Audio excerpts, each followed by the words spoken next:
Bonjour à toutes et à tous, bienvenue sur la chaîne. Aujourd'hui, j'ai envie de me faire deux petits films. On l'appelle Trinita et on continue de l'appeler Trinita. Alors ce que je vais faire deux petites vidéos, comme je fais de temps en temps. Donc celui-là, je vais le faire après.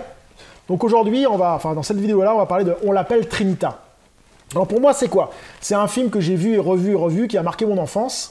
C'est un western dit spaghetti, un western dit comédie, entre guillemets, parce qu'il faut savoir qu'il y a plusieurs types de western en tant que western.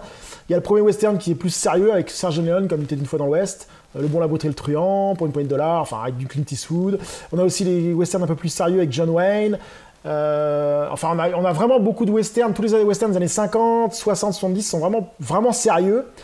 Et est arrivé à fin 70, les westerns dits spaghetti un peu plus légers, comme Mon nom est personne, un peu plus sympa, qui changent complètement. Et il y a ceux qui aiment les westerns sérieux et ceux qui aiment ce genre de western. Moi, j'aime les deux. Moi, j'aime autant les deux, j'ai tout de western. Je passe aussi bien un bon moment avec ça qu'avec un Peut-être une fois dans l'Ouest. Pour moi, il y en a qui vont dire « Mais t'es complètement fou de comparer Peut-être une fois dans l'Ouest à celui-là ». Ça n'a rien à voir. C'est vraiment deux films différents, pour deux publics différents. Mais ça reste du très très bon, pas nanar, mais spaghetti comédie western. Ça, je trouve excellent. Après, Bud Spencer et Terence Steele, ils ont une mauvaise réputation sur certains films. Il y a des films qui sont vraiment nanars, qui sont fandards. Mais moi, j'ai toujours le plaisir à voir ces putains de films, comme de Super Flic, par exemple, ou Père et Impair, je me rappelle. Enfin, il y a des films qui marquent. Ceux-là m'ont marqué. Donc, on va voir tout de suite ce que c'est. Trinita, alias Terence Steele, tireur émérite, retrouve par hasard son frère Bambino, Bud Spencer, qui a usurpé l'identité du shérif local. Dans la vallée voisine, les menaces que subissent une communauté de mormons de la part d'un terrible homme d'affaires et de ses hommes de main va obliger les deux frères à venir faire le ménage. Donc voilà, j'en ai de très bons souvenirs. C'est un film pour moi comique, hilarant.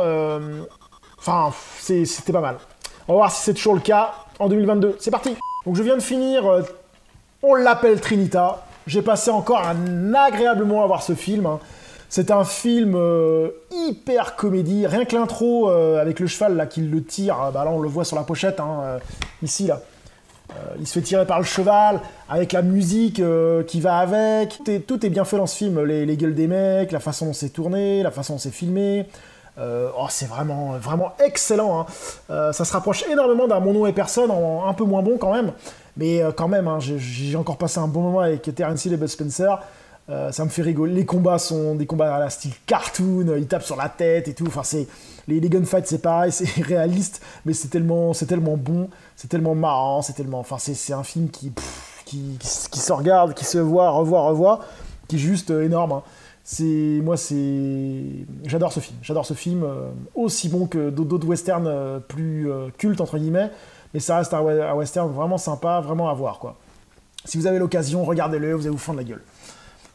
Donc c'était On l'appelle Trinita, un très bon western pour moi, comédie. Donc sur ce, je vais enchaîner sur l'autre On continue de l'appeler Trinita, mais ça sera pour la prochaine vidéo. Donc à tout de suite, salut!